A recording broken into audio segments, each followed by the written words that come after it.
बड़े खुददार थे मदन भैया। अपने आदर्शों को वो किसी के सामने न झुकने देते थे न दबने देते थे।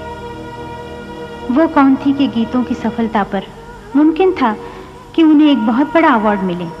वो अवार्ड मदन भैया को नहीं मिला, और न मिलने पर जब मैंने अफसोस जाहिर किया तो वो कहने लगे, मेरे लिए ये क्या कम अवार्ड है कि तुम्हें अफसोस हुआ।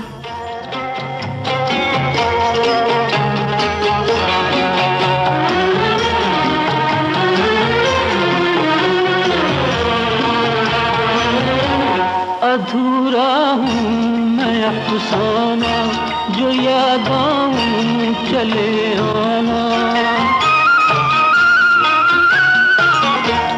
अधूरा हूँ मैं अफसाना, जो याद आऊं चले आना। मेरा जो हाल है तुझ बिन वो आकर देखते जाना।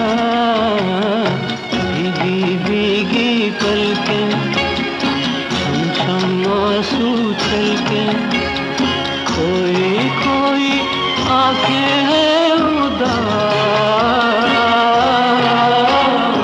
नैना बरसें